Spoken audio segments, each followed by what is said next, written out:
ہر قسم کے شرعی، روحانی اور جسمانی مسائل اور وظائف کے لیے دارالعمل یوٹیوب چینل سبسکرائب کیجیے اور بیل آئیکن بھی پریس کریں تاکہ ہر ویڈیو آپ تک بآسانی پہنچ سکے۔ الحمدللہ رب العالمین والعاقبۃ للمتقین والصلاة والسلام علی رسول خیر خلقہ محمد وعلی آلہ واصحابہ اجمعین، اما بعد فاعوذ باللہ من الشیطان الرجیم، بسم اللہ الرحمن الرحیم۔ یا ایہا الذین آمنوا اذا قمتم الی الصلاة فاغسلوا وجوہکم وایدیکم الی المرافق وامسحوا برؤوسکم وارجلکم الی الکعبین، وقال النبی صلی اللہ علیہ وسلم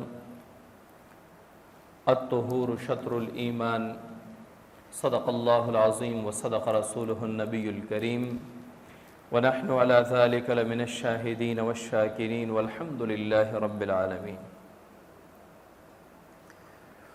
رسول اللہ صلی اللہ علیہ وسلم کی مبارک سنتوں کے حوالے سے بات چل رہی ہے۔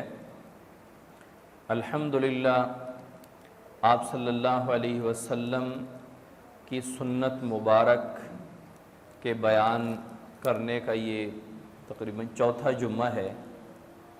اللہ کے فضل و کرم سے دوست احباب وہ فرماتے ہیں کہ جب سے آپ نے فلاں سنت بیان کی ہے اس وقت سے ہم اس سنت پر عمل کر رہے ہیں، جب سے فلاں سنت بیان کی ہے اس وقت سے کوشش کر رہے ہیں کہ ہم اپنی زندگی میں اس سنتوں پر عمل کریں۔ تو میرے خیال سے ہمارے لیے بجائے اس کے کہ ہم مختلف عنوانات پہ بات کریں کہ آنے والا کچھ اپنے ساتھ کچھ نہ لے کے جائے، بیان کا مزہ آئے، واقعات سنیں، احکامات سنیں اور عمل کرنے کے لیے ان کو کچھ نہ ملے کہ ہم نے اس پورے بیان میں عمل کیا کرنا ہے، ہم نے کرنا کیا ہے، تو اس سے یہ کئی گنا بہتر ہے کہ ہم حضور صلی اللہ علیہ وسلم کے سنت طریقوں کو بیان کریں، پھر کوشش کریں کہ ایک ایک سنت پر عمل کریں۔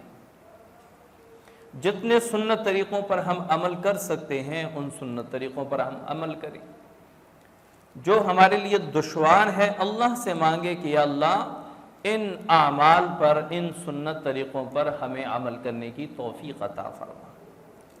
طہارت کے بارے میں سنت اعمال چل رہے ہیں، اس میں واش روم کے مسنون اعمال سارے بیان ہو چکے ہیں، اور پچھلے جمعے مسواک کے بھی مسنون طریقہ، مقدار، اس کے فضائل وہ بیان ہو چکے ہیں۔ آج رسول اللہ صلی اللہ علیہ وسلم کے وضو میں کون سی سنتیں تھیں ان پر بات ہوگی کہ آپ صلی اللہ علیہ وسلم وضو کس طرح فرماتے تھے۔ عموماً ہم وضو کرتے ہیں، ٹوٹی پہ بیٹھتے ہیں، ٹوٹی کے پاس ہاتھ، منہ، ناک، چہرہ اور ہاتھ بازو سمیت، سر کا مسح، پاؤں، بس یہ وضو ہے ہی۔ لیکن اگر یہی وضو رسول اللہ صلی اللہ علیہ وسلم کے مبارک طریقے پہ ہو، آپ صلی اللہ علیہ وسلم کی 18 سنتیں اس وضو میں پائی جائیں، تو وہ وضو ہمارے گناہوں کا ایک قسم کا کفارہ بن جاتا ہے۔ رسول اللہ صلی اللہ علیہ وسلم فرماتے ہیں کہ جب کوئی وضو کرتا ہے تو جب ہاتھ چہرہ دھوتے ہیں تو چہرے کے دھونے کے ساتھ یا آخری قطرے سے جو چہرے سے ٹپکتا ہے چہرے کے تمام گناہ معاف ہو جاتے ہیں۔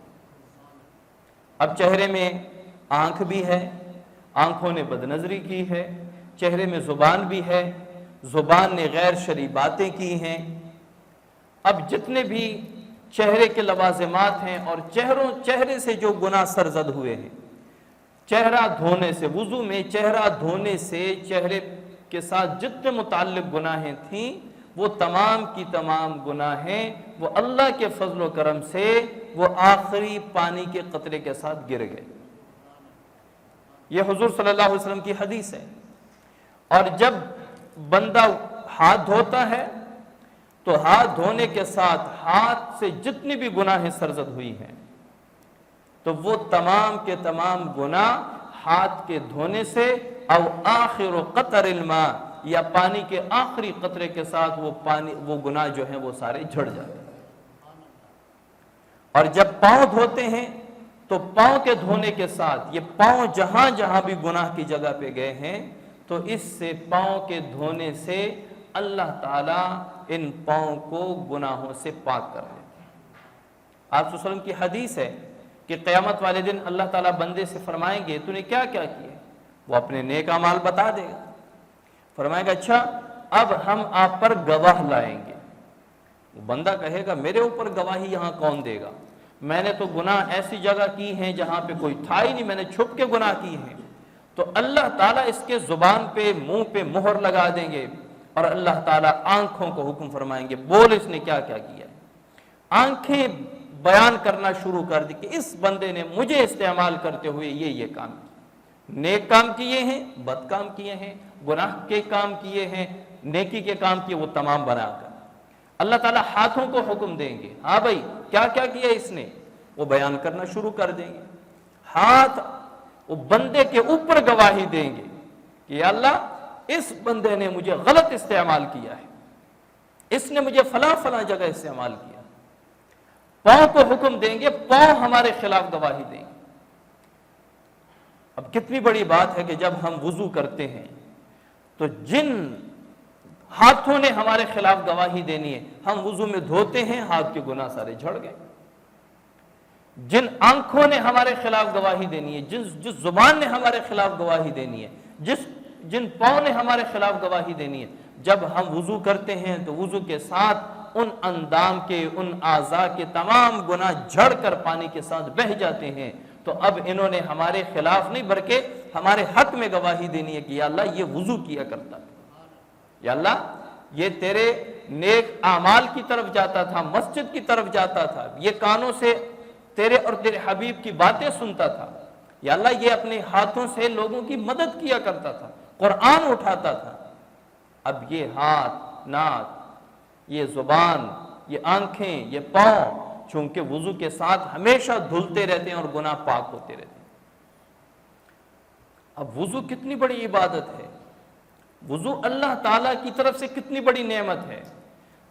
اب اللہ تعالیٰ نے آپ صلی اللہ علیہ وسلم نے اس میں فرمایا کہ وضو کے ساتھ گناہ بھی جھڑ جاتے ہیں۔ اب وضو کا فائدہ کیا ہوا؟ جب ہم وضو کرتے ہیں، ہاتھ دھوتے ہیں تو ہاتھ کے ظاہری میل کچیل بھی پاک ہوتا ہے اور باطنی میل کچیل جو گناہ ہے وہ بھی پاک ہو جاتا ہے۔ جب چہرہ دھوتے ہیں تو منہ سے، آنکھوں سے وہ میل کچیل صاف ہو جاتا ہے اور گناہ کے دھل جانے سے، گناہ کے بہہ جانے سے باطنی طور پہ بھی آنکھیں، یہ چہرہ، یہ زبان یہ پاک ہو گئے۔ چہرہ، پاؤں دھونے سے پاؤں تو پاک ہو گئے، یعنی صاف ہو گئے گرد و غبار سے، ناپاکی سے، پلیدی سے، لیکن باطنی طور پہ بھی یہ پاؤں پاک ہو گئے۔ جو گناہوں کی طرف چلے تھے اور جو گناہ پاؤں کے ساتھ متعلق تھے، جڑ چکے تھے، جن پاؤں نے ہمارے خلاف گواہی دینی تھی، اب وہ پاؤں گناہوں سے پاک ہو گئے۔ یہ صرف وضو جیسی عبادت میں اللہ تعالیٰ نے یہ کمال رکھا ہے کہ جب بھی آپ وضو کریں سنت کے مطابق کریں، وضو کی نیت سے کریں، تو اللہ تعالیٰ نے اس میں اتنا کمال رکھا ہے۔ آپ صلی اللہ علیہ وسلم ایک مرتبہ ایک مقبرے میں کھڑے تھے، قبرستان میں، اور فرمایا السلام علیکم دار قوم مؤمنین انتم سلفنا ونحن بالاثر، یعنی اے السلام علیکم یعنی سلامتی ہو تم پر، اے مؤمنین کے گھروں والے، اے مومن کے گھر، مومنین کے گھر یعنی وہ قبرستان تمام مومنین تھے اس میں، انتم سلفنا ونحن بالاثر، آپ آگے جا رہے ہیں ہم آپ کے پیچھے آ رہے ہیں۔ اس کے بعد آپ صلی اللہ علیہ وسلم نے فرمایا کاش میں اپنے بھائیوں کو دیکھ لیتا، کاش ہم اپنے بھائیوں کو دیکھ لیتے۔ صحابہ نے عرض کیا اللہ کے حبیب کیا ہم آپ کے بھائی نہیں ہیں؟ آپ صلی اللہ علیہ وسلم نے فرمایا نہیں، انتم اصحابی، آپ میرے صحابہ ہیں۔ اے اللہ کے حبیب آپ کے بھائی کون ہیں؟ آپ صلی اللہ علیہ وسلم نے فرمایا کہ میرے بھائی وہ ہیں جو بعد میں آئیں گے، ہم نے ان کو نہیں دیکھا، انہوں نے ہمیں نہیں دیکھا، لیکن ایمان اللہ پہ، رسول صلی اللہ علیہ وسلم پر، انبیاء پر، قیامت والے دن پر، اس سب پر وہ ایمان رکھتے ہیں۔ تو صحابہ نے کیا فرمایا؟ صحابہ نے عرض کی اے اللہ کے حبیب آپ ان کو کیسے پہچانیں گے قیامت والے دن جن کو آپ نے دیکھا ہی نہیں؟